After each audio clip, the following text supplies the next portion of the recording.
Hey, Marcia, are you there?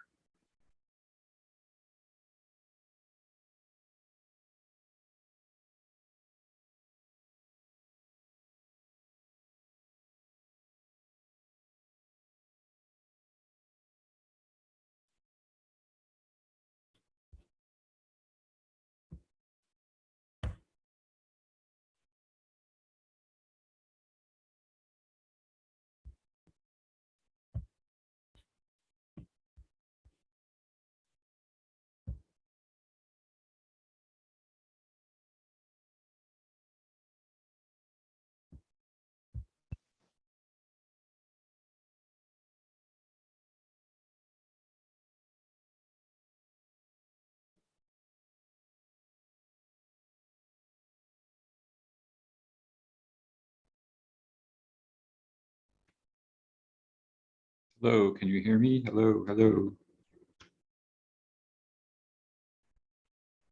Good.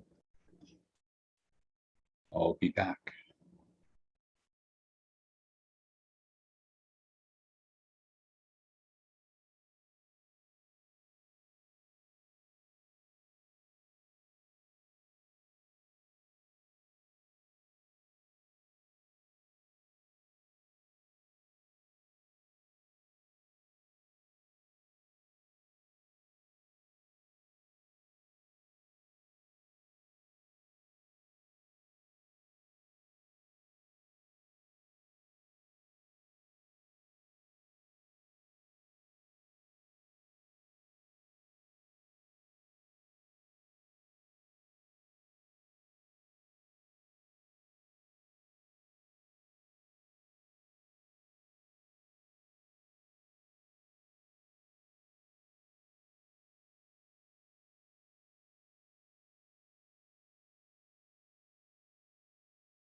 Hello.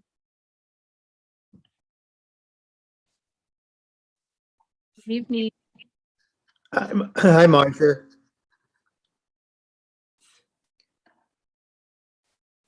I'm using a new computer, so I just wanted to get on a little early and make sure I was on. Seems to be working perfectly. Good.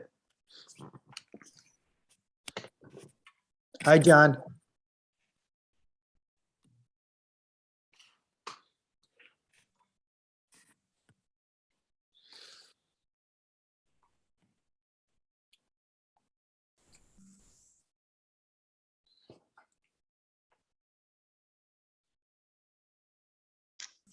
Hello.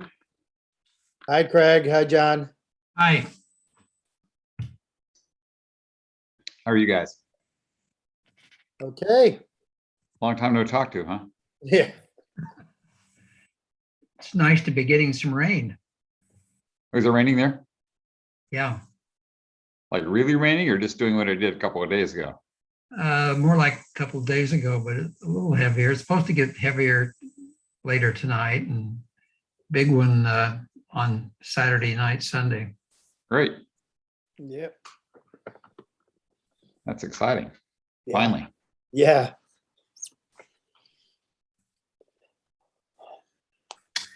Hopefully reduces the fire risk.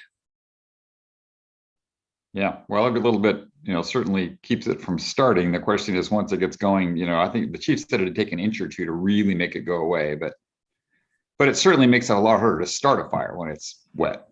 Yeah. The projection for Marin County for this whole storm is about 6 inches. Oh. Well, that'll keep it dry, keep it wet. Yeah.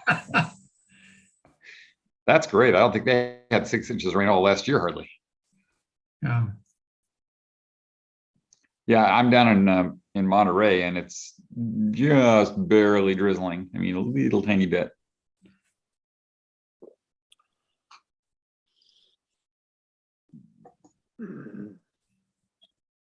Ding dong.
Donner should be logging in 1 moment. Thank you.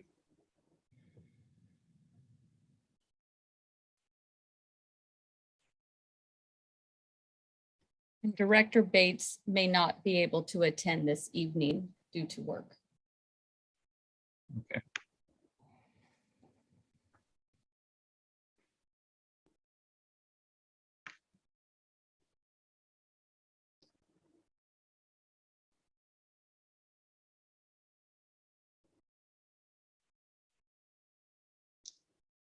Hello.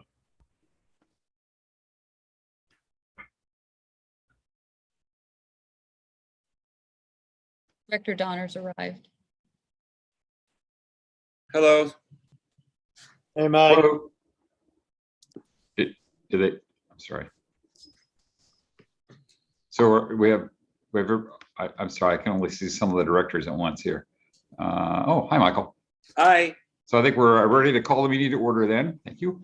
Welcome everyone to the Moraga-Orinda Fire District regular board meeting for October 20th, 2021. The closed session was canceled and this is the 7 p.m. open session. So the first item is the opening ceremonies. I'll call the meeting to order, and Marcia, could you give us a roll call, please? Director Bates, absent. Director Danziger, Here.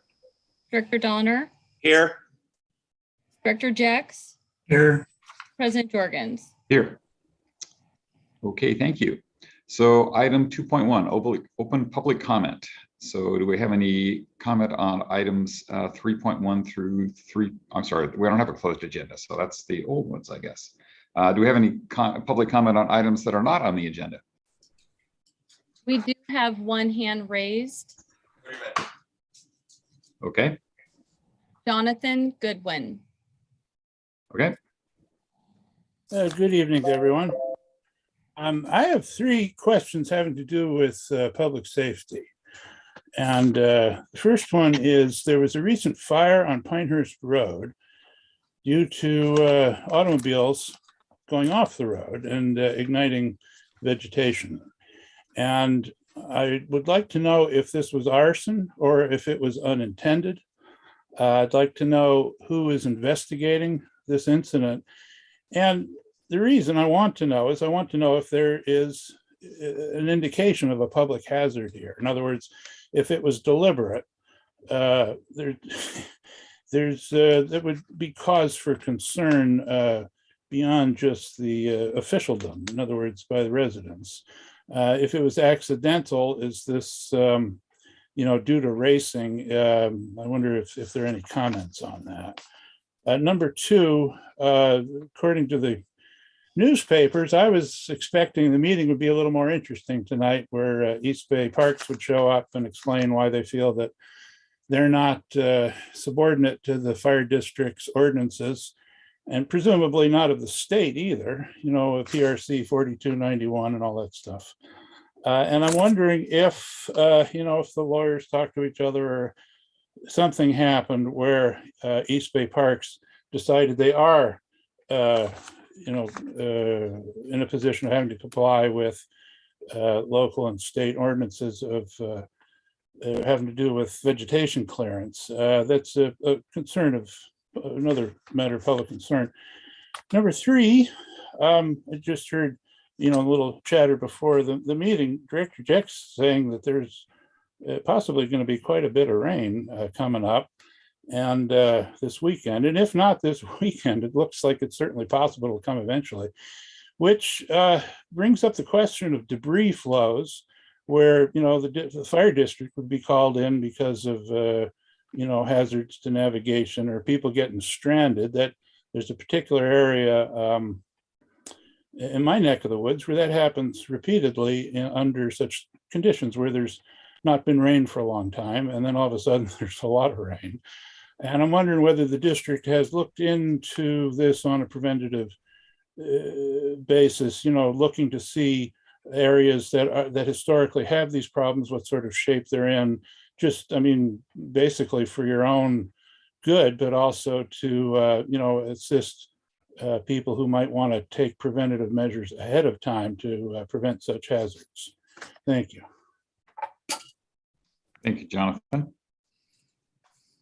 Yes, sir. I'm not aware of any indication of arson with regard to the fires, but I will certainly look into that further. They do appear to be accidental, not a deliberate disposing of vehicles and attempting to burn them. That's certainly possible, but there has been no indication of that, and I'm not aware of any police indication of an investigation in that regard. The East Bay Parks issue remains a matter of discussion and is not resolved. And with regard to debris flows, I'm not aware of the areas that have flooded, and the district does not have the expertise to do hydro surveys, but we're certainly prepared for all hazard responses as needed and defer to, in this case, East Bay Mud as the owner of that watershed and the experts in the matter of hydrology. Okay, do we have any further public comment? We do not have any hands raised, and we've not received any further written public comment. Okay, thank you. I will then close the public comment period. And then we are on to the consent agenda, items 7.1 through 7.4. Do we have any comments on those, or do I hear a motion to approve them? Move we approve them. Second, Marcia?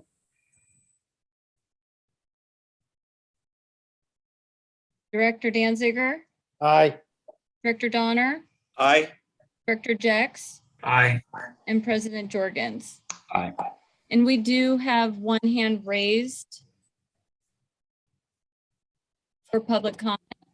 Okay, Jonathan Goodwin. okay. Welcome again, Jonathan. Thank you very much. So first I want to say that I really appreciate the quality of, which I've said before, but I just want to repeat. I really appreciate the quality of the notes in this period of time. They're very useful quality. There's just one thing, and I apologize. I meant to write it down and I can't find it, so I may not have actually written it. I think it's 8.7.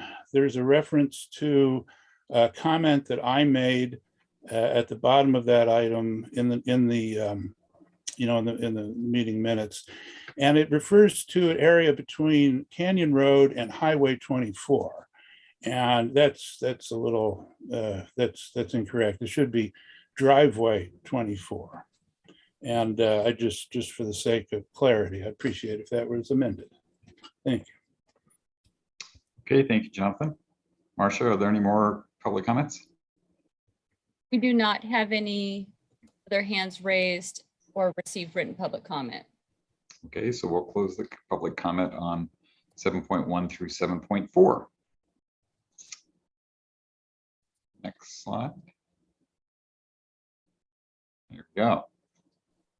Did that. There we go. We already did all of that. Good. So we're on to item 8.2, the draft GASB 75 OPEB valuation report as of June 30th, 2021, and approval of the OPEB funding policy. Good evening, directors.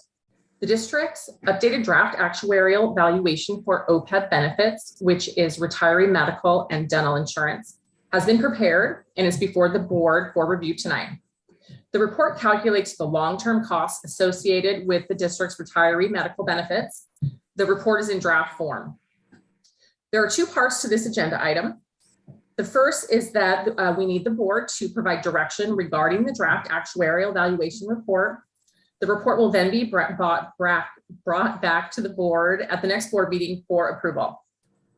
The second item requested tonight is board approval of the OPEB funding policy. Tonight we have in attendance Roger Burton and Christian Bogner with Precision Actuarial, who are the actuaries who prepared the report that's before you tonight. The OPEB liability was prepared using a discount rate of 6.14% and assumes the district will continue to pre-fund the recommended contribution every year. The updated valuation report measured the net OPEB liability at $11,538,000, which is a decrease of 19% from the prior year liability. At this time, I will turn the agenda item over to Roger Burton for review of the draft actuarial valuation report. Hi, thank you for having me. Gloria, are the attendees, do they have copies of the report, or should I share my screen? They have copies of it, but I think that Marcia, do you have it available? Oh, actually, Roger, could you just share if you have it available? Yeah, I cannot. Okay, here we go. And Roger, thank you for coming, Roger. I think we've been over a similar kind of study early, lots of the assumptions and things are kind of similar to things we've been over before. So hopefully we can keep this reasonably efficient. Well, thank you, and you're welcome. I will go through the report and just try to hit some of the key highlights since you've all seen this before. So we're going to skip the opening statements. I'll note that the discount rate did decrease from 6.25 to 6.14, although that was the guidance that we were given. That is what we calculated and it was approved to use. But if there's any comments on that, let us know. A decrease in discount rate will cause a slight increase in the liability, but that was overridden by other changes. So here on the first page, this is a summary. And here in the middle, you can see the net OPEB liability, which is your total OPEB liability less the fiduciary net position, which is your assets. So that went from 16.2 million down to 14.5, but your assets increased from just under 2 million to 2.9. We have seen with a large number of our clients a large increase in assets this year. The stock market did really well. So that's not unusual to see such a large jump. So that means that your net liability, the difference between the two, went from 14.2 down to 11.5. You can see that graphically at the bottom where the red on the left is your liability. The blue at the bottom is your assets, and then the green is the difference or the net, what's outstanding essentially or uncovered. Your expense went from 1.2 million down to 645 due to some gains this year. And your actuarially determined contribution, which is what you're funding at, went from 1.586 to 1.579. Okay, so next page is a breakdown of the changes from last year to this year in the liability. So you can see it graphically at the bottom. Service costs and interest costs are normal increases to the liability. And then at the bottom, the benefit payments and implicit subsidy credit are normal reductions from the liability. So that's what you paid out. And then the credit for the implicit subsidy, which is the portion that the actives are kind of subsidizing for the retirees. So what's important then is the middle. And so you'll see that changing the valuation date to a year forward, change in the census. So there was some changes in the demographics between the last valuation and this valuation, changes in claims and premiums. Those all caused a decrease. They all three of those factors went in your favor, I guess you could say, in reducing the liability. Healthcare trends were also a little better than expected. The discount rate, offset that, went up a little bit. And so your net result is that your liability decreased from 16.2 down to 14.5. All right, so these are your assets, 2.9. This reconciles the change in assets from last year. This is a balance sheet for the liability. On the left, the assets in the middle, and then the net on the right. We've covered most of those changes.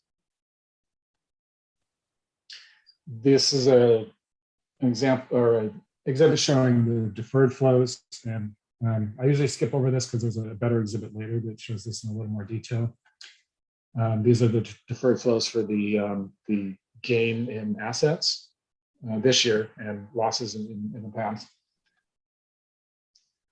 This exhibit shows the calculation of the expense. The expense is roughly equivalent to the change in liability from last year to this year, but taking into account that some of those components are amortized over time. So it's only measuring the portion of those changes that are recognized this year. the rest is deferred till later. That's what the deferral exhibits show. The middle part of the exhibit shows the amounts that are deferred until later. And the bottom shows the amounts that will be recognized of those deferred amounts year by year. Those amounts, this is Director Jacks, those amounts will flow in over the next 4 years as a That's correct. And So if nothing else changed, if things were held static over the next 4 years, those amounts are what will be recognized. okay, All right, then we have some accounting entries, the impact on the statement of net position. So I will skip this and leave that for the accountants. Here's another full-scale reconciliation. And this basically shows that everything ties out and your expense matches the tie between the liability, assets, the net liability, and the deferred flows. So the negative 645 and positive 645 in the bottom right. The fact that those are the same number but opposite signs is a good sign. So another couple pages of accounting entries that we put in to help with the general ledger entries. And then here we get into the funding policy. So I'll spend a little bit more time here because if you're going to improve the funding policy, this is important. So here for this year, the 2021-2022 fiscal year, we're showing a beginning liability of 14.5 million, assets of 2.9 for a net liability of 11.5. Now with a closed amortization period that started at 20 years a few years ago, we're down to 15 years. And so that comes out to 941,000 that should be recognized in this year. Next year, 994, and the year after that, we're projecting 917. So that 941 then is moved to the calculation of the contribution. So here we're using the old GASB 45 ARC method, which is to take the service costs, which are the benefits earned this year by working employees. So the portion of the benefits they earned is 341,584. And then we're adding in that amortization of what's unfunded. And then we're adding in interest to bring it to the end of the year. And that comes out with 1.3, roughly 1.4 million. And we've calculated it for the next 2 years, also around 1.4 million each year. But of that amount, you're paying benefits outside of the trust. So, like in a pension plan, this is the amount that you would put into the pension trust, and then money comes out of that. With OPEB, what a lot of agencies in California do and elsewhere is they pay the benefits outside of the trust. So that needs to be recognized. And so that's what this middle part is here. It's saying of this 1,361,532 that we calculated above, you're going to get credit for the expected retiree benefits that you're going to pay this coming year, which is 774,031. You'll get credit for the implicit subsidy of 283. So what you have to put into the trust is the difference between those two numbers. So it's 303,000. It doesn't highlight very well.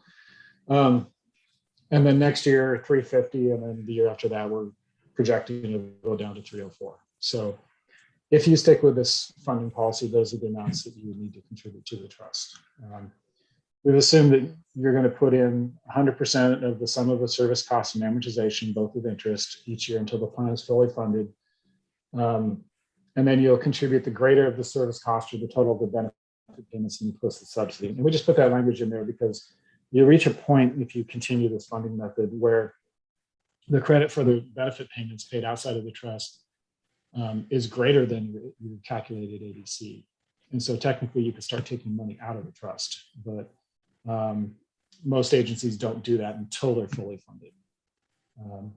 So anyway, that's why we have that language in there. So you have the option of continuing to pay benefits outside of the trust and not put anything into the trust, but the trust continues to grow on the side because you're not taking anything out. All right, any questions about that? I know that was a lot quick. Sounds like we had a pretty good year last year, and otherwise things are kind of on course. That's true. All right, moving on.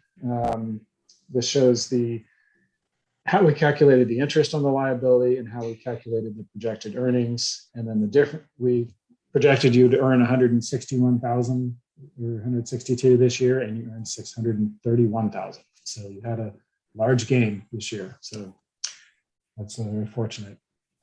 Hey, Roger, Yes. this Director Danziger. What is our actual, I'm just not seeing it right there, our actual rate of return? Your actual rate of return, Back. I have it. It was, it's in a later exhibit, but it's 29.23. Okay. All right, thank you. Yeah, and we're seeing a lot of 30%, give or take a percent returns for for a lot of the clients. All right, so here we're projecting out your actual, what we expect your actual benefit payments to be for your current retirees in the first column, for your active employees who retire in the future in the second or third column over if you count the dates, total, and then the implicit subsidy portion, the next three columns, and then your grand total. Here on the next page, we show that graphically. The sum of all of the columns is what you're going to get credit for. The sum of just the blue is what you're actually going to pay in cash. So blue is cash benefit payments. The green is the implicit subsidy credit, the accounting entry, essentially. And this is just for current participants. This is not counting any new hires.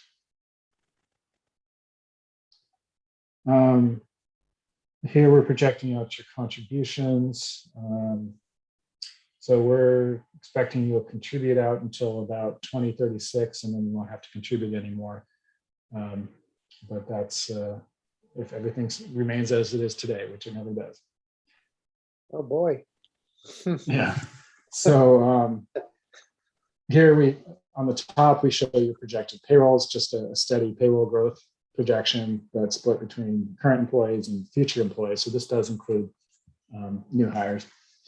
And then on the bottom, your projected employer contributions. So the blue and the green are the portions for benefit payments for current and future employees and implicit subsidy, whereas the red is the portion that we're projecting you'll contribute to the trust each year.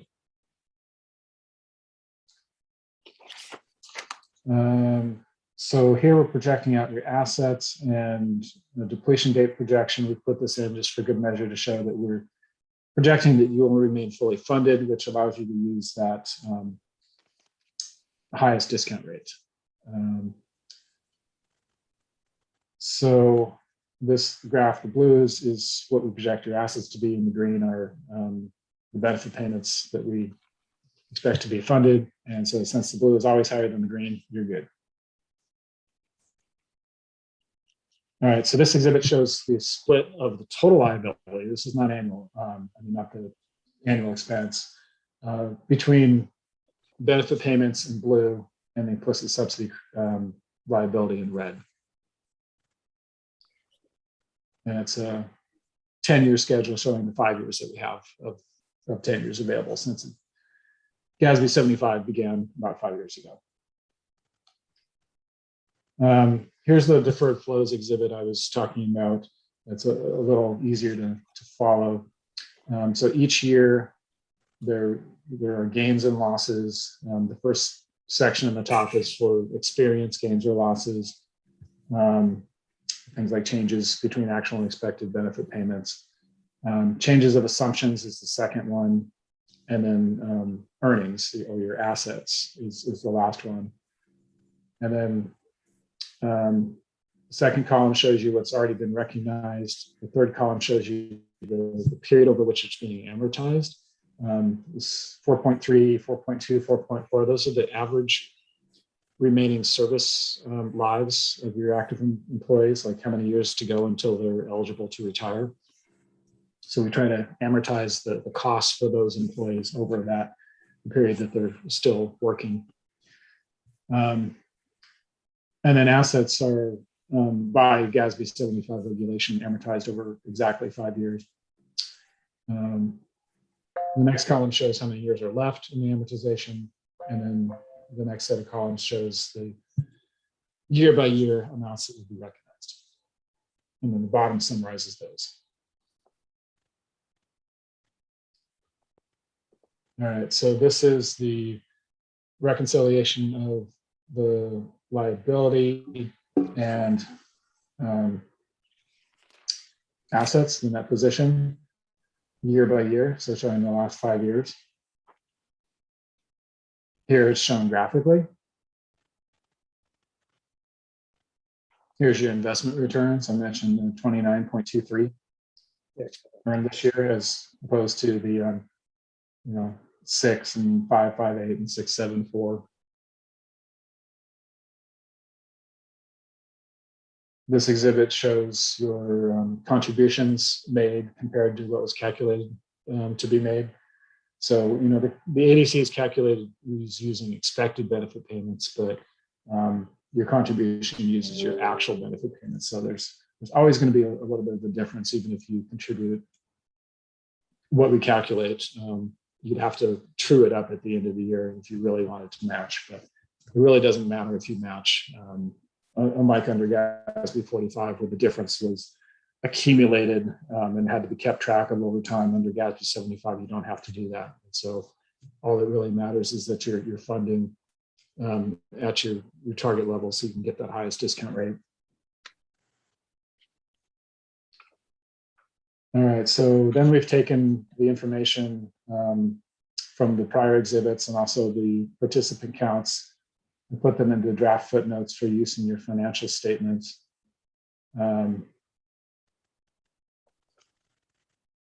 So that explains these exhibits. Something new here is we show what your liability would be if the discount rate were 1% higher or 1% lower, just to give you an idea of how sensitive the amount is to changes in the discount rate. And the bottom section does the same thing for healthcare trends. All right, the deferred flows. Then we have a brief description of your benefit plan. Then we show the participants broken out by years of service and age brackets. Also done in the bottom right with the retirees. On the next page, we show it graphically. The lighter color is what it was in the last census, and the darker color is what it is in this census for the top two, and then also for the bottom, although there's more categories, so it's a little more involved. Oh yeah, and that does show the average age. Last year was 39.9. This year is 41.2. Years of service went down slightly, and the retiree active age went up from 67 to 68.5. The next few pages detail the assumptions we used. No major changes from the last report. And that's it. The rest of it is an appendix and some samples of the rate tables that we used for documentation purposes. All right, so I know that was quick. Any questions? Circle Lorianne and John and Steve, does this give you what you need for the financial statements? Yes, it does. So this is what's reflected in the current draft of the CAPR we've gotten. Yes, it is. The auditors have a draft of this report, and that is what's in the comprehensive annual financial report draft. Okay. The other question I have is, which I think is actually on our audit committee agenda, the auditor, did he review the information that went to the actuaries?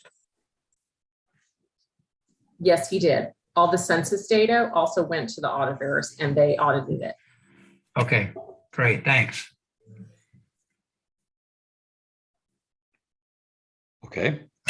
Well, that sounds like, do we have any questions from the board for people that No, are going on? I would just like to say thank you, Roger. Good explanations, made it, it's a lot of material, and I think you clearly and concisely presented it to us. So I appreciate it. Well, you're welcome, and thank you. Yep, well done. Thank you. So, Glorianne, is the next thing that are we asking for public comment on this aspect of it, or are we going to have the policy question and then go on? Because it has two things on the agenda item. Right, it's all in one agenda item. So I think the policy is part of it. The only changes in the policy is to reflect the 6.14% discount rate that the board directed. So that's the only change in the funding policy. And the reason we did that is because the folks that invest our money told us that that's what they expected to return. Correct. That was the most recent long-term expected rate of return that was produced by Highmark Capital, who invest the money. Right. Okay. So who's going to ask us about the funding? So are you saying that is our funding policy? Now we should discuss that? Is that the? Yes, staff recommends that the board approve the funding policy that is in the packet tonight. So does anyone on the board have any questions about that? In other words, and it's the same as it, other than the discount rate, it's the same as it has been. Correct. Do we have any questions from the board about that? No. So then before we vote on this, I guess we should open this to public comment and then and keep going. We do not have any hands raised, and we've not received any written public comment. Okay, then I'll close the public comment on that. So I guess you're looking for approval. Were you looking for guidance on the valuation report so we can vote on it next time? And does anybody have any guidance they want to be giving other than it looked okay? I'm okay with it as presented. Yep, so am I. Okay, and then as far as approval of the funding policy, do I hear a motion to approve the funding policy that's recommended? I move we approve the funding policy as recommended. I'll second that. Okay, Marcia? Director Danziger, Aye. Director Donner, He's muted. Aye. Director Jex, Aye. and President Jorgens. Aye. Okay, thank you. So the motion passes. Now we can go on to agenda item 8.3, the fourth quarter year-end financial update and budget review for fiscal year 2021. Good evening, directors. A financial update has been prepared through the end of fiscal year 2021. This covers the time period of July 1, 2020 through June 30, 2021. The district's audit process has also been completed. The financial results in this presentation are based on the district's audited financial statements, which will be presented to the board at the next board meeting in the comprehensive annual financial report. Next slide, please.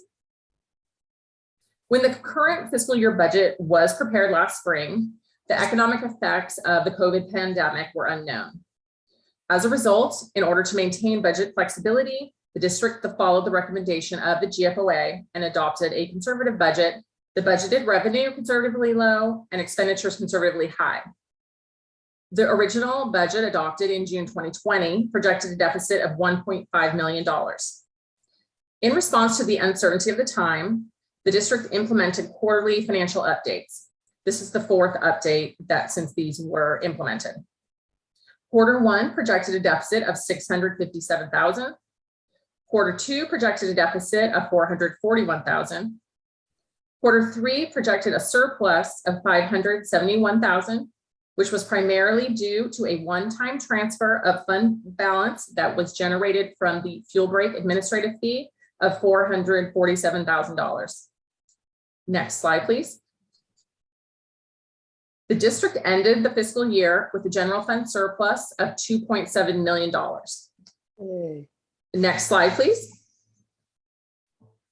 So revenue is summarized on the left side of the slide. So this will look at what the differences were from budget. Property tax revenue exceeded budget $248,000. This was about 1%.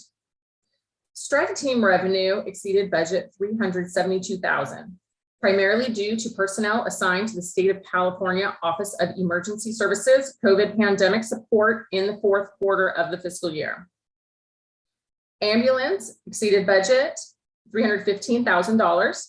And there's a slide on this later in the presentation. Ambulance revenue was one of the areas that was very uncertain due to the pandemic. Plan review and fire prevention revenue exceeded budget $133,000. The transfer from the fuel break exceeded budget $447,000 because that transfer was not budgeted. The right-hand side of the slide details expenditures.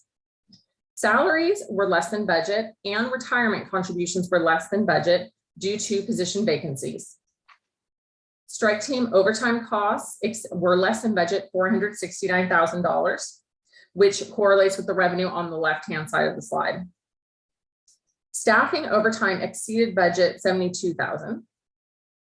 The OPEB contribution was less than the budget, $144,000, because it was based, the actual contribution was based on the most recent actuarial report, which was less than what the district budgeted.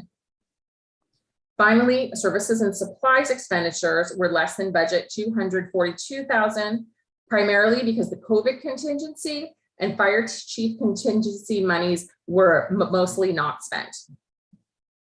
Next slide, please. This graph reflects general fund revenue by month. The orange line shows budgeted revenue. The green line is actual revenue. And the other line is illustrated. The red line is from last year's revenue. Next slide, please. This graph depicts general fund expenditures by month. Again, green line is the current year, which ended the year below the orange line, which was the budget, and above the red line, which was last year's expenditures.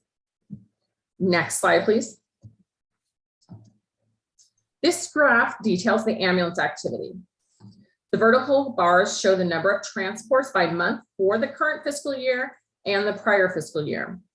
If you look at the right side of the graph at the vertical bars, you will see that the orange vertical bars, how they decreased in April of 2020, last year, due to when COVID started.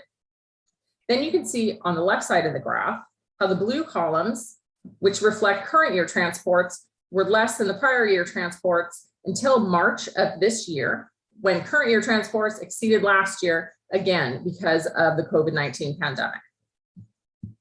The yellow, blue, and gray lines depict ambulance revenue. The gray line is the current year revenue, which is less than the yellow line, which is last year's revenue, and more than the blue line, which is the conservative budget.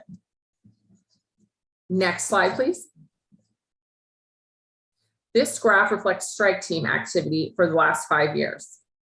The blue line shows strike team revenue. The orange line is the strike team overtime expense. The gray columns represent the surplus from strike team activity, which has gone into the general fund over the last 5 years. 2021 is the highest amount of surplus and was $1.8 million. As you can see, the surplus has fluctuated significantly each year. Next slide, please. This graph details current year cash flow compared to the prior year. The district ended the year with $15.7 million in unrestricted cash and investments. Next slide, please.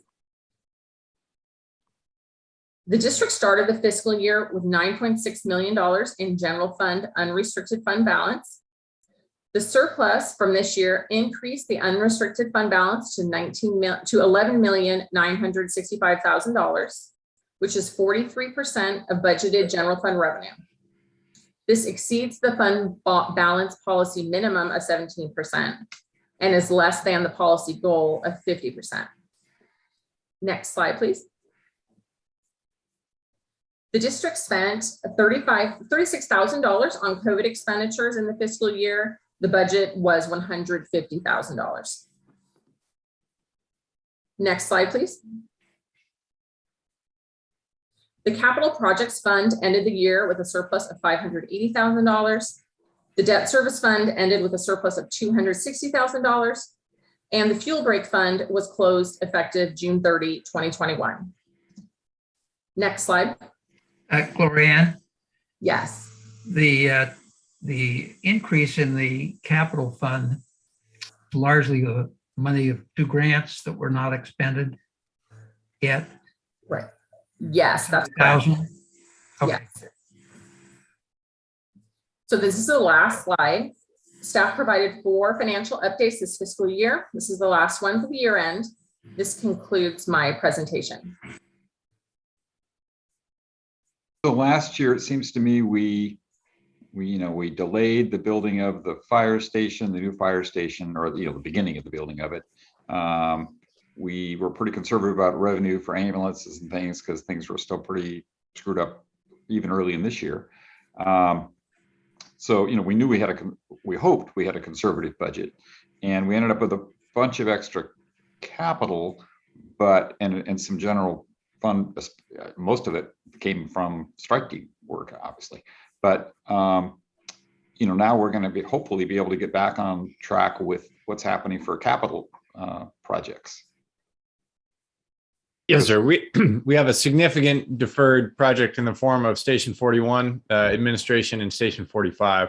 Obviously, those were deliberately deferred, but those are significant, outstanding capital needs that are some of our current surplus is reflective of the fact that we have not been making those investments in future capital needs and incurring those costs at this time. Right. Okay. Thank you, Gloria. That was well done. Question, maybe it'll be in the finance report as it was last board meeting. Is the amount that we have in receivables from the state for the strike team activity? I think last report was there's about $900,000 plus. Yes, sir. I believe this will be covered a little later, but we've got, I believe, only gotten one payment in of approximately $17,000 since the last report, and our current outstanding balance sits around $940. Some of these are delayed due to the state seeking reimbursement from FEMA specific to the OES COVID support, as well as we've continued to have strike team activity with several members out right now where there is snow on the ground where they're deployed. And I think at least the schedule in the agenda showed that there was an estimated, or maybe it was the prior meeting, $500,000 more to be incurred, and that we were looking at up to about $1.5 million potential receivable. I think that's about right, sir. Okay. So I guess the question is, are those numbers, when we had, I'll call it, earned the money but hadn't received the money, were those numbers already included in these surpluses you have as anticipated, as money due, or how was that reflected? Yes, when a strike team goes out and we incur the expense, the overtime expenses, then the revenue at that point to match the expenses is recorded. And it's recorded as an accounts receivable and then the revenue. So that, yes, that is in the surplus. So from a cash standpoint, we actually have money invested, or money expended that we have not yet recovered cash-wise. Yes, that's correct. We have So accounts. we have to have the resources to fund those receivables or carry them. Or, Correct. The district carries the receivable. right, okay. I have a question. I just wondered, I just noticed something in the report about leave usage. Could you just tell me what is included under other paid leaves?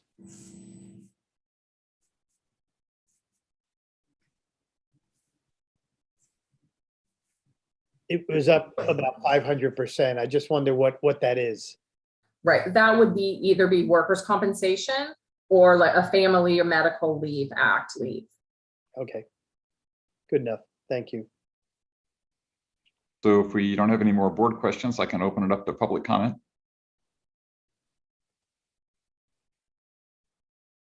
Do not have any hands raised, and we do not have any written public comment. Okay. So I guess there's nothing to approve. We're just accepting your report. Is that right, Florian? Great, it's information only. Yep. Thank you. Well, this is very positive report, and again, just like I said for the previous one, thank you for your presentation, and it was very clear and good news. Yep. Okay, Marcia, what's the next item here? We are going to determine whether we should, what we should do about our COVID-19 paid supplemental sick leave policy.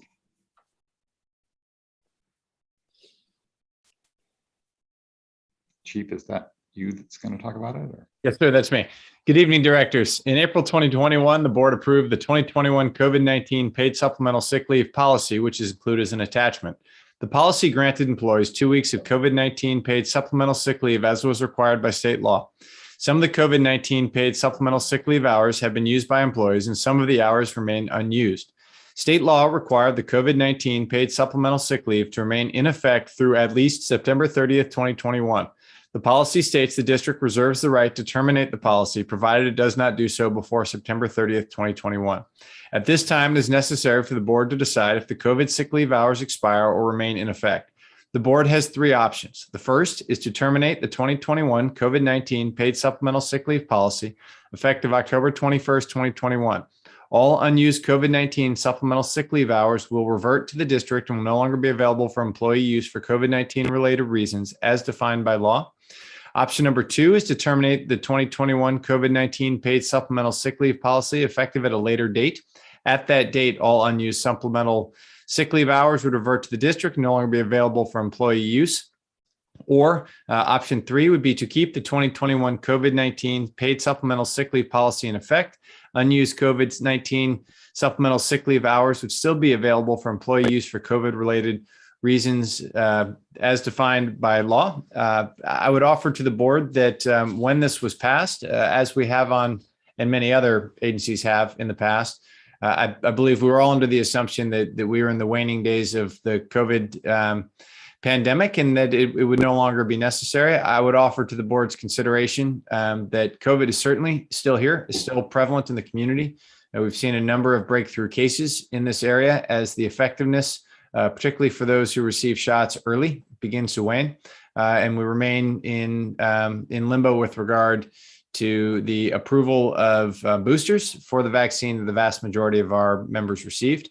From my perspective, I would recommend leaving the supplemental sick leave policy in effect as we are still moving through the effects of the pandemic, particularly on our frontline workers. And with that, I'd be happy to answer any questions or leave to the board to discuss and deliberate. Percentage of our employees have been vaccinated? The vast majority, sir. Vast majority.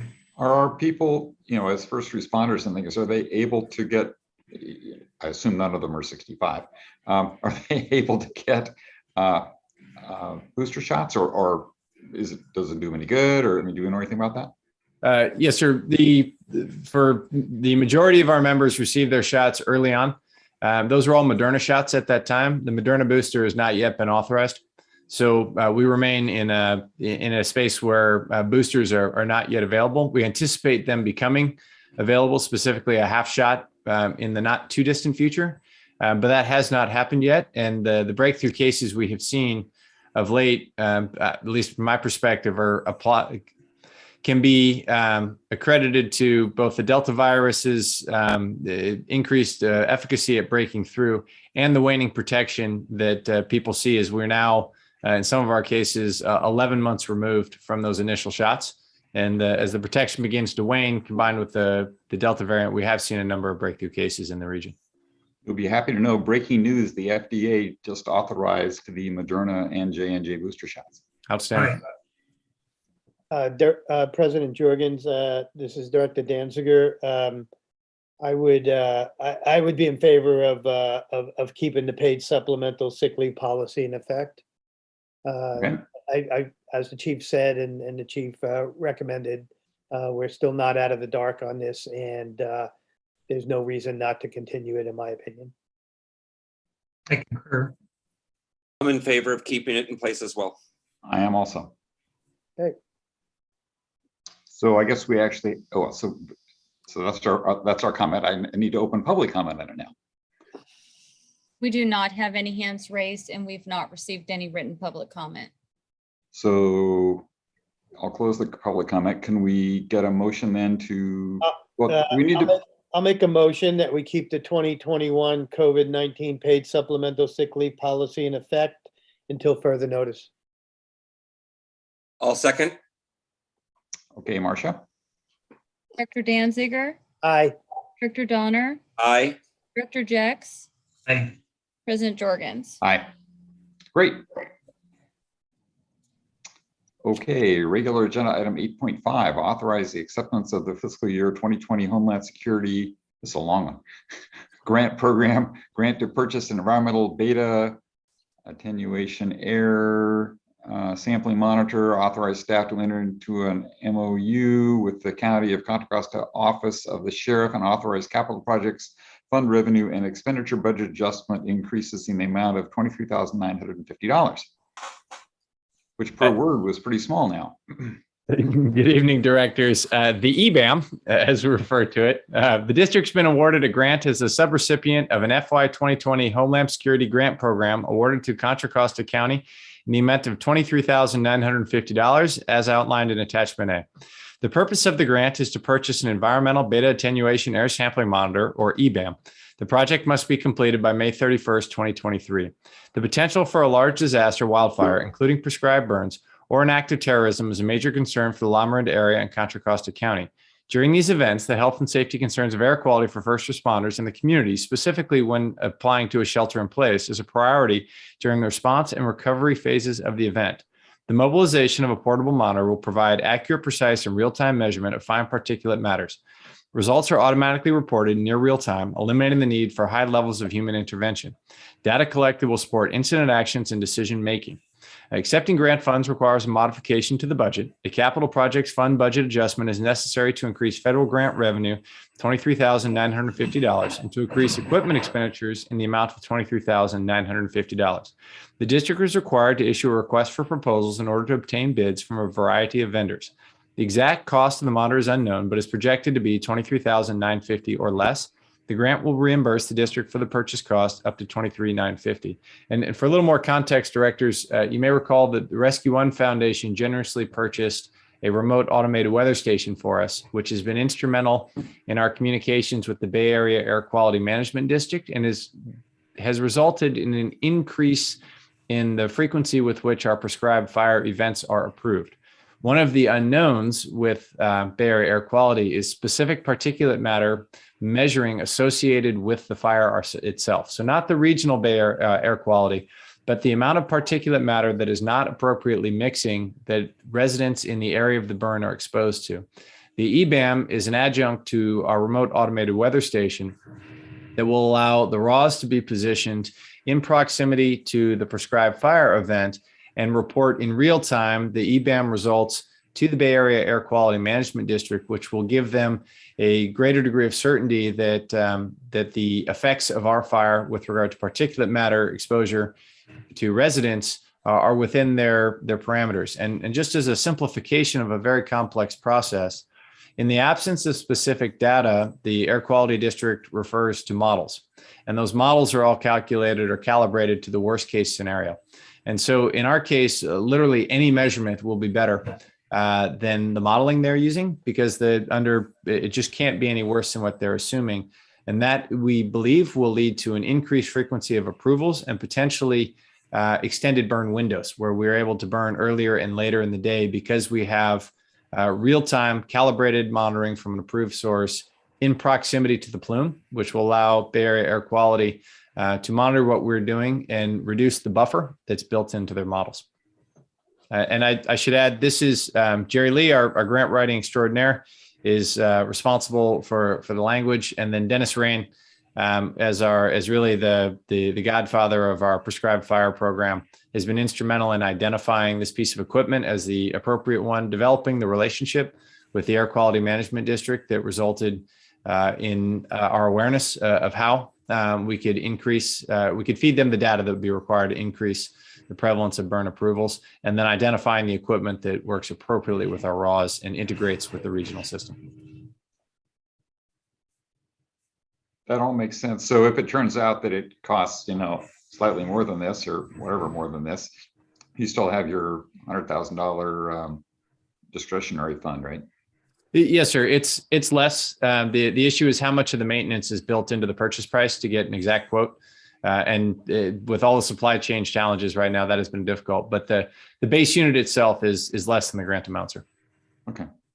And Out of curiosity, oh, go ahead, Steve. I'm sorry. I just asked, any specialized training required to use this equipment?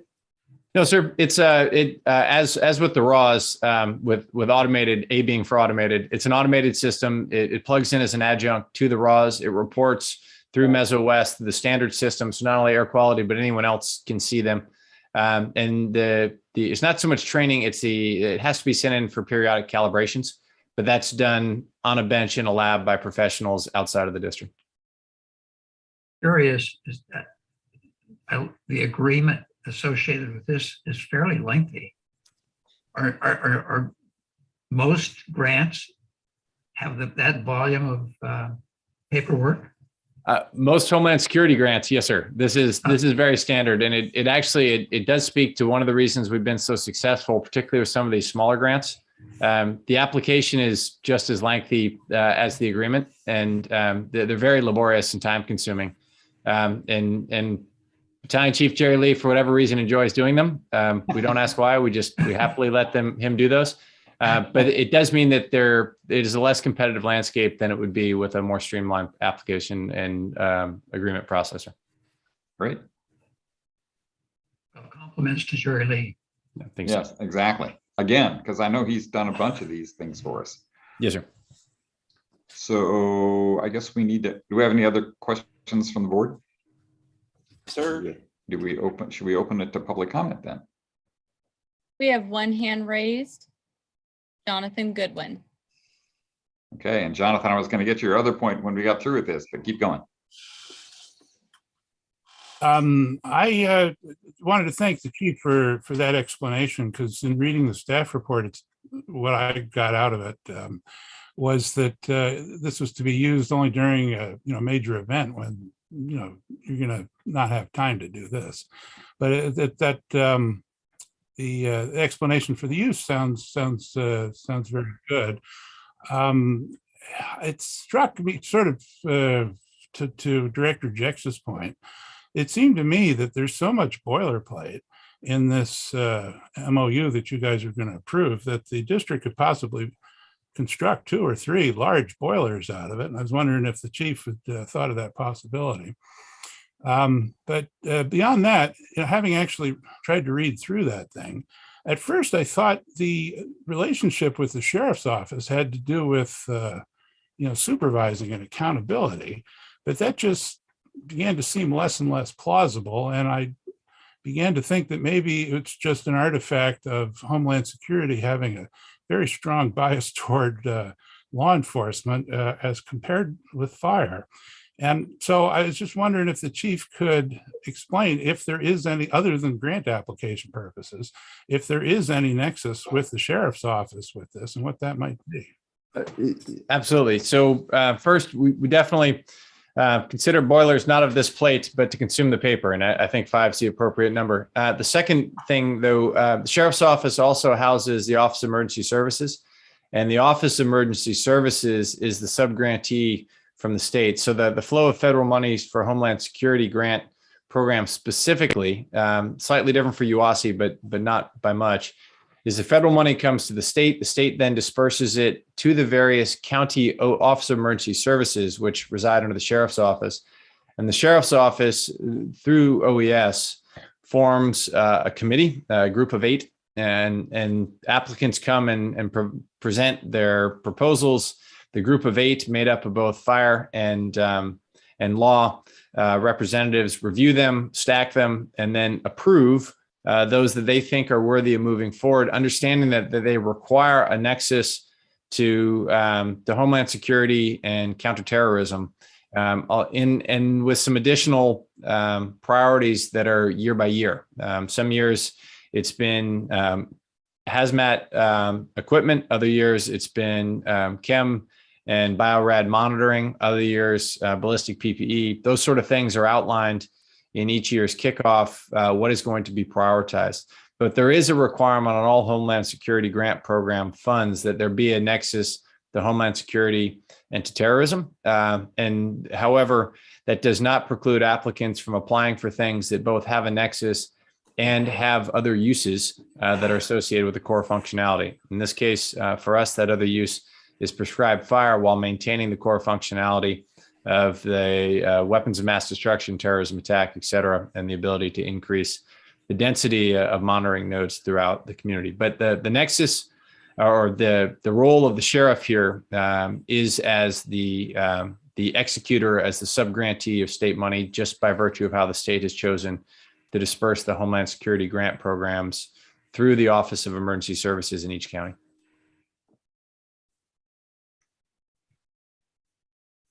Okay, thank you, Chief. Marcia, is there anything more? We do not have any more hands raised or received written public comment. So I'm just going to do one thing that, you know, I know I made a mistake. Jonathan pointed it out during one of the earlier comments for the board minutes from last time. He made I'll call it a technical correction, and I should have had the public comment before we had the vote on those items. And so I'm sure it won't be a problem to fix the technical problem that he pointed out in our minutes. Yes, sir. And just to confirm, I have on the bottom of page 4 of 17 under item 7.1, President Jorgen's open public comment, Jonathan Goodwin, Canyon resident, et cetera, et cetera, et cetera. Mr. Goodwin inquired about the area that has already been treated between Canyon Road and strike Highway 24 for driveway 24, which is correct. And the pile is being made to burn. Assuming there are no objections, we'll make that change in the final minutes, sir. That's great. Thank you. Sorry about that, Jonathan. Okay, so I will close the public comment on that item. And now do I hear a motion to approve that, the acceptance of that grant? I move we approve the grant. Homeland Security grant. Second. Okay, Marcia? Director Danziger, Aye. Director Donner, Aye. Director Jex, Aye. President Jorgens. Aye. Okay, thank you. So item 8.5 as worded in the agenda is approved. So now we move on to committee reports. So did the audit committee happen to meet? We haven't met, but I think Glorianne is in the process of arranging for a meeting. I've given the information to provide to the directors and the auditor and others who are interested. There's a long list of questions we will be going over with the auditor, and I assume that will take place within the next couple of weeks. Okay, thank you. Finance committee. Nope. Okay. Facilities Station 41 ad hoc committee. No, sir.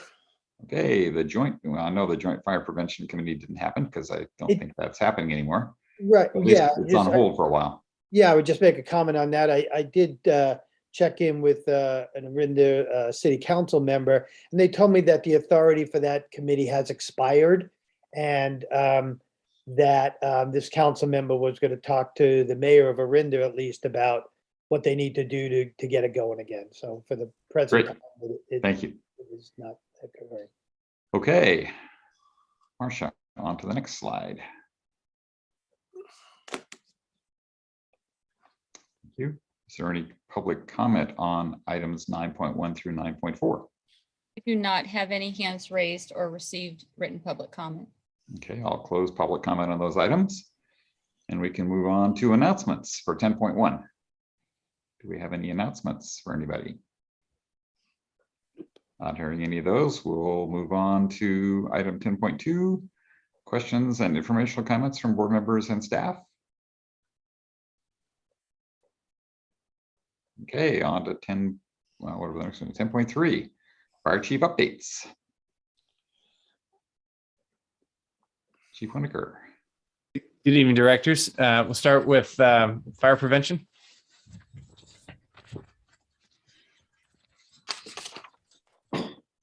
Good evening, directors.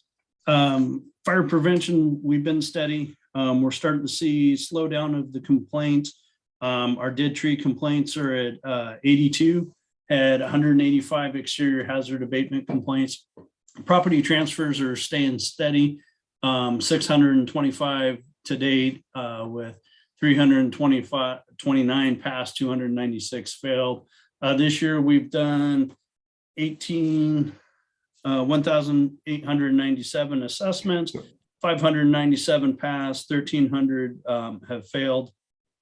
Staff, as things are starting to slow down, are starting to close the gap on the follow-up inspections.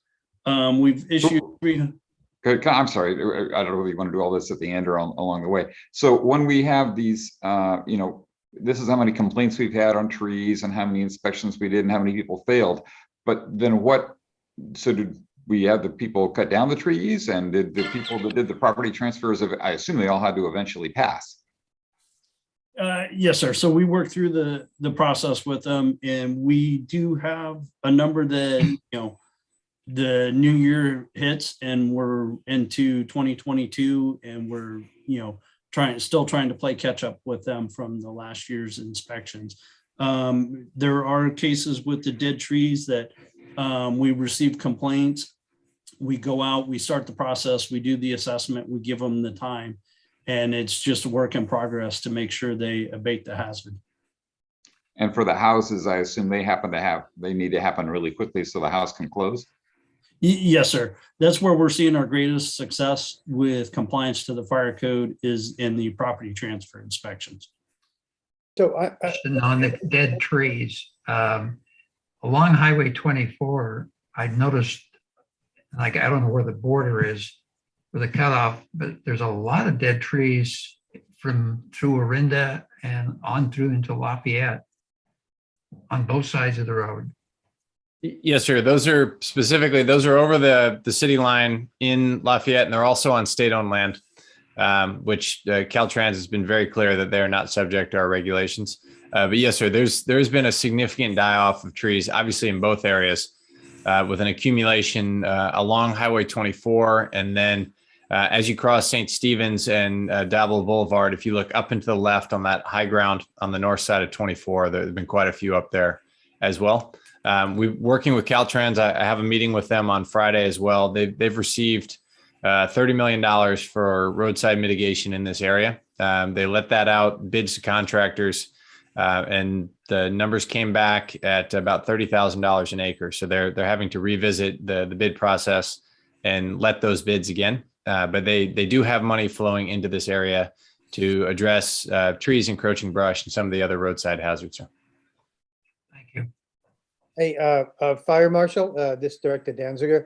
So Yes, under property transfer inspections, so I assume that all 625 have now passed? Is that? We're working Or towards pretty that. close? So, yeah, before the property can transfer, it has to be in a pass status. Okay. So I would like to point out to that question about the property transfers, though, that it has turned out to be in a very effective way to get people's attention, and folks who are appropriately incentivized to do the work have demonstrated that the work can be done very quickly. And with the property transfer request, people are very eager to understand exactly what needs to be done. They're very attentive as that information is shared, or they're very quick to hire a contractor who has a history of working within our fire code and understands its details. And then we find that even on some really tough looking parcels, with the appropriate resources, any residential parcel in the 1 to 2 acre size range can be brought into compliance in a matter of days with the appropriate resources. And we've seen a really rapid conversion of those non-compliant parcels to compliant, which stands in sharp contrast with some of the very drawn out processes we've seen with landowners that were just, that didn't share the same commitment to rapidly bring it into compliance. And so I do think it's an interesting data point about when the incentives are aligned, and there becomes a will, people find a way very quickly. And this, does that go the same generally with when we bring when we have our abatement hearings and people get noticed? And so I'm particularly I'm looking at, that we did 3 abatement hearings in the recent months. So for instance, I know I'm thinking about the one on there was one on Orchard, one on Ream, and then there was one. Tappan, sir. What was that? Tappan. Yeah, Tappan. I mean, so how about those? I mean, incentives, is that the incentive too? I mean, we do the liens, we know we give you the authorization for it, but I don't know that we get the follow-up to know how those are going. So I'd be curious to know about those 3, because I think those are probably the 3 alluded to here on this report. Just generally. I think I cut him off before he got down. It's down further, I think, but. Yeah, Jeff, you want to press forward? Yes, sir. To answer your question, Director Danziger, the lien hearing spurred the one property on Orchard. They reached out to us, family members got involved, and they started doing a lot of work very quickly. So we worked with them to help educate them and show them the scope of work and the amount of work. We met, Gordon Graham and I met several times out on the property site with different family members, explaining in detail what needed to be done. And they've done a very good job. We did not have to send a district funded contractor out there. That was not the same case with the 106 Tappan and 231 Ream. We did have to send district funded contractors out there. The work has been accomplished. We're working through the process now to issue invoices to the property owners, or to bring it to the board for a lien hearing. And I think it's either January or February we would do that. Thank you.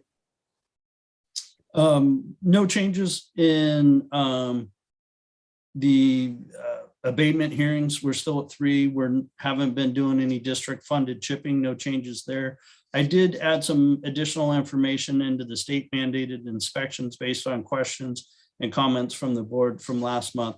So the Office of the State Fire Marshal, through state legislation and law, requires that the fire district once in a 12-month period inspect all e-occupancies. These are public and private schools, K through 12, an R1 occupancy, which is considered a boarding house, hotels, or motels, an R2 occupancy, which is apartments, dorms, fraternity or sororities, an I occupancy, which is institutional, which a jail falls under, and then a high rise. As you can see, the only 2 that we have in the district are the E occupancies and the R2s. Our E occupancies, we have both public and private schools within the district. We have 16, 8 of them passed, 8 of them failed. We are starting the re-inspections later this week. Friday, we have 2 inspections scheduled, and then all through next week, trying to follow back up with the schools. We gave them additional time with getting back in school with the COVID regulations. The schools were very busy. So working through the education process with them, we wanted to explain the violations, give them time to correct those violations. So we're going back out, like I said, later this week and next week. The R2 occupancies, we have 74 in the district, 18 passed, 56 failed.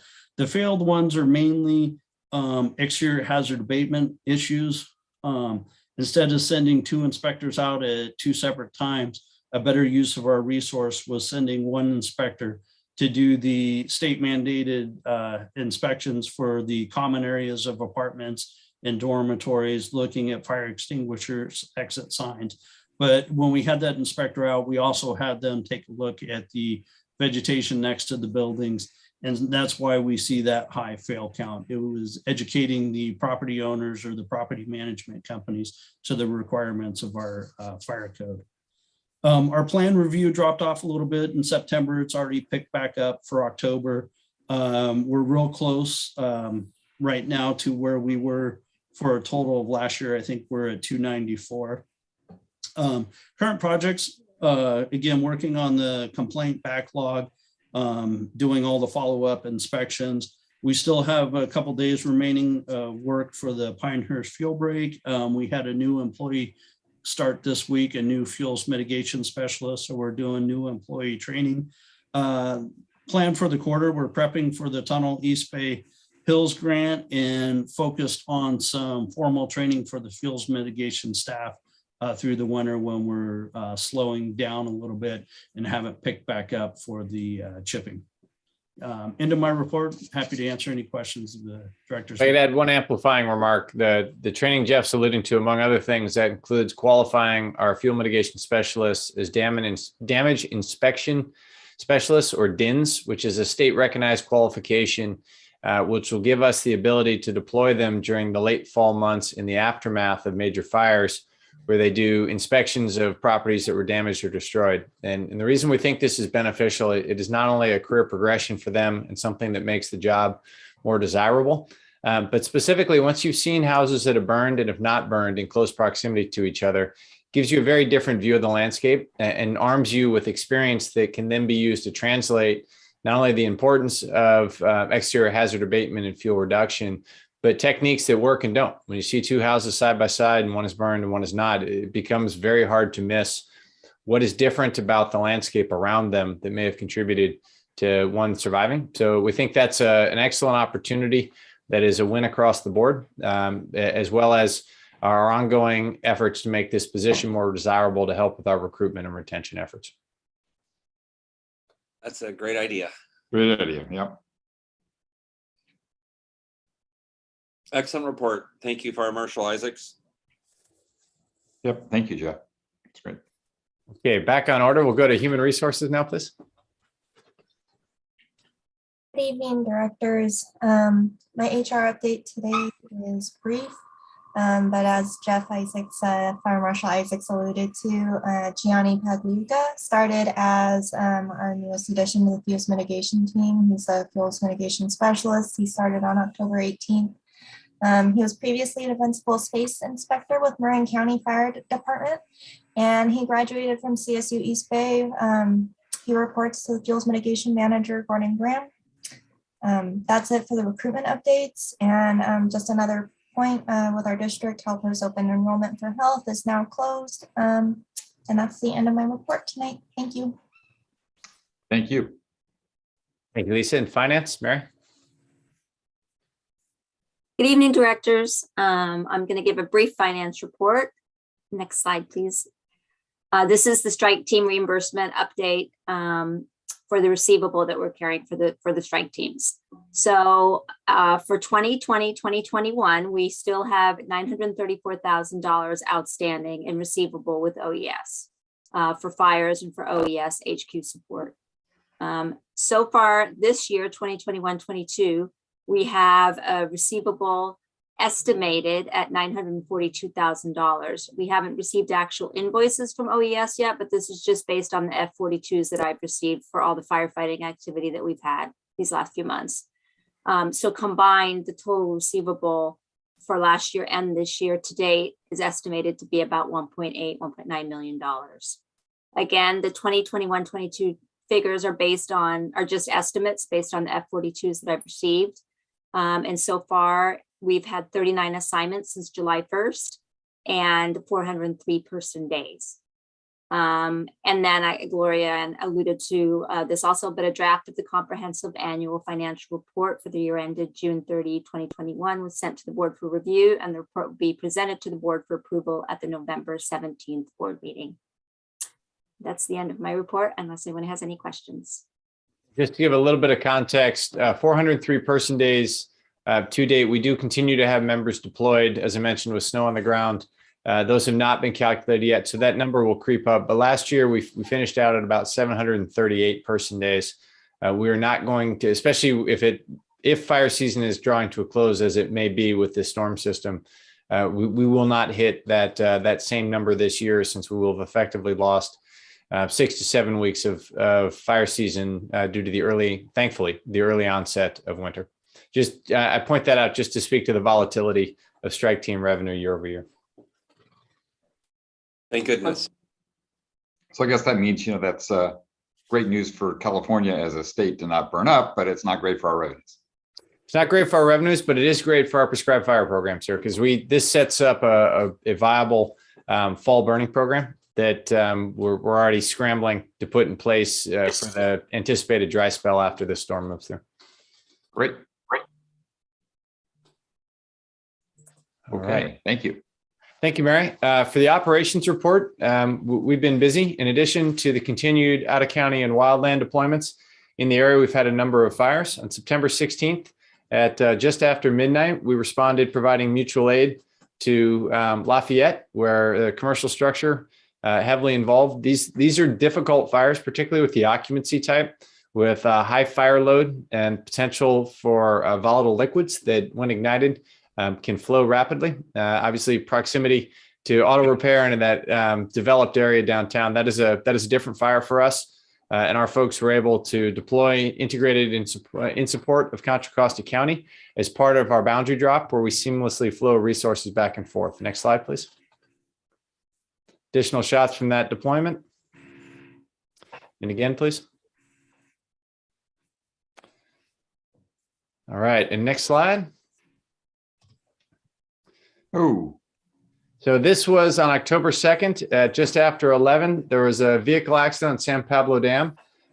Two vehicles with a significant impact to both vehicles, and resulted in a number of people being transported, to include via a life flight. There was one patient was declared dead on the scene, unfortunately, as a result of a high-speed collision in that area. It just speaks to the danger of the roadways, which will increase as we see the onset of the rainy season. Next slide, please.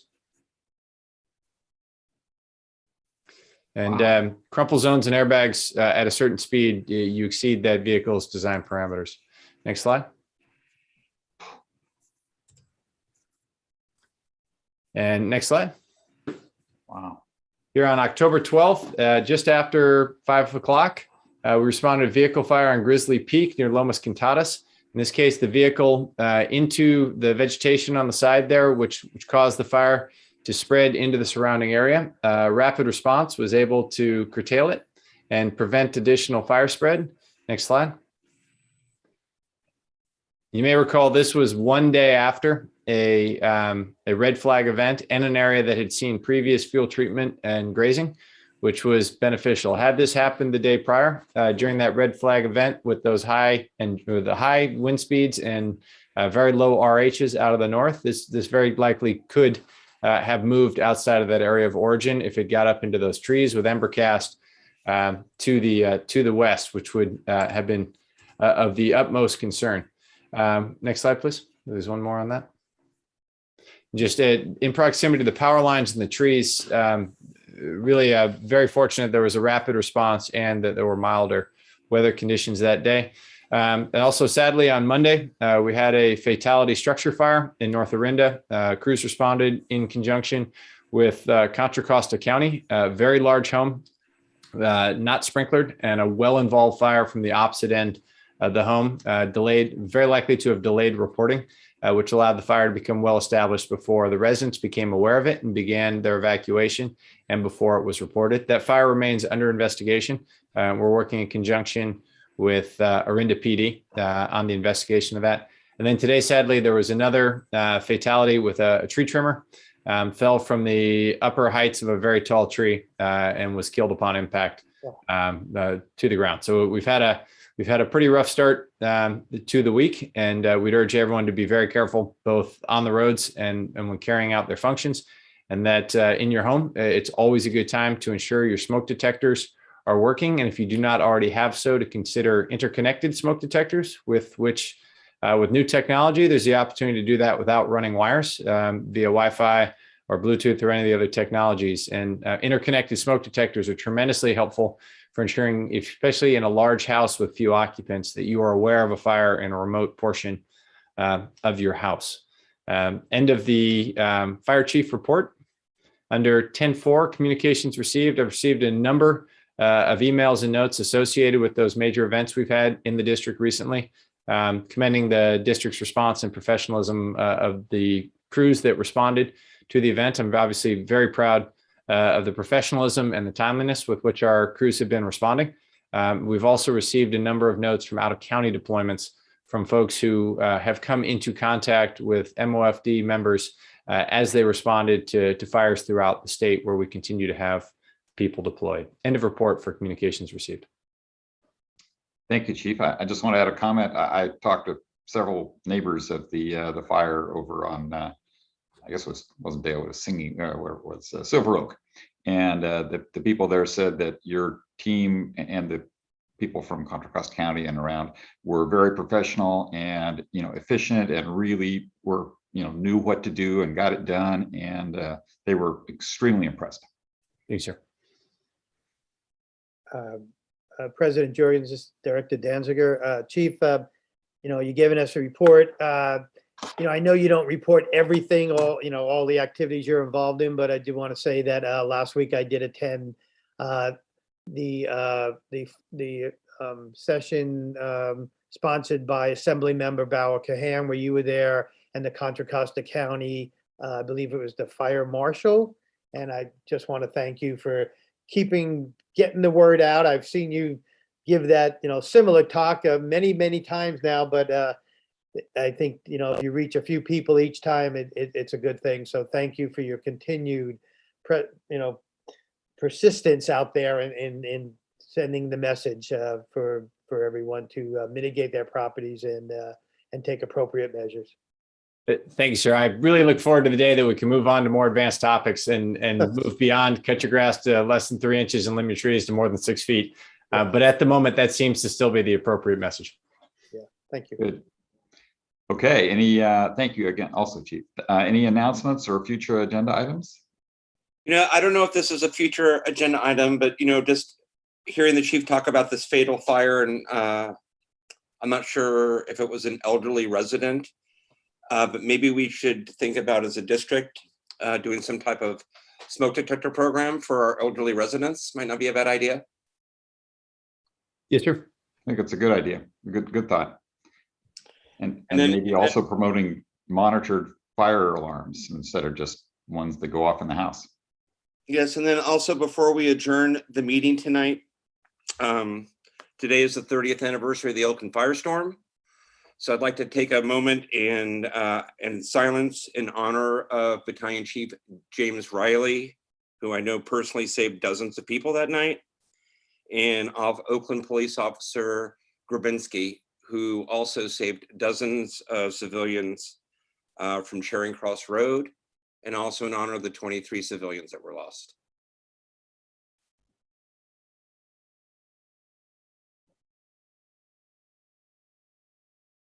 Thank you. Thank you. That's good. Yeah. Okay. So I think that's the end of, do we have any public comment on those items 10.1 through 10.5? We do have one hand raised. Jonathan Goodwin. Okay, Jonathan.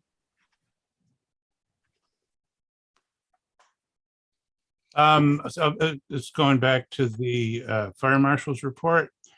2 comments and a question.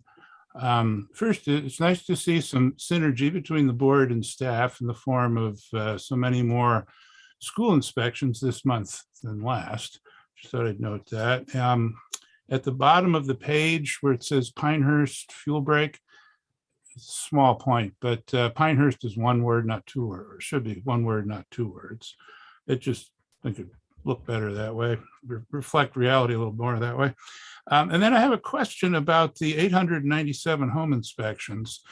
Question is, that's out of approximately how many in the district?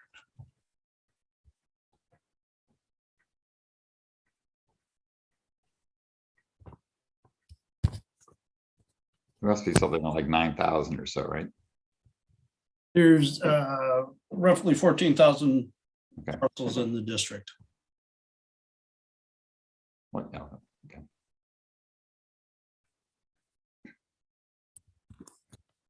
Okay, Jonathan, is that we'll close the public comment period then. Thank you.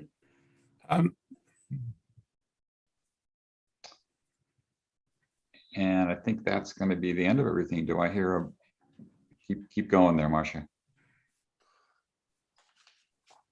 There we go. Do I hear a motion to adjourn our meeting? Motion to adjourn. Second. Okay, Marcia. Director Danziger, Aye. Director Donner, Aye. Director Jex, Aye. President Jorgens. Aye. Thank you so much, everybody. Good night. Thank Night. you, everybody. Bye.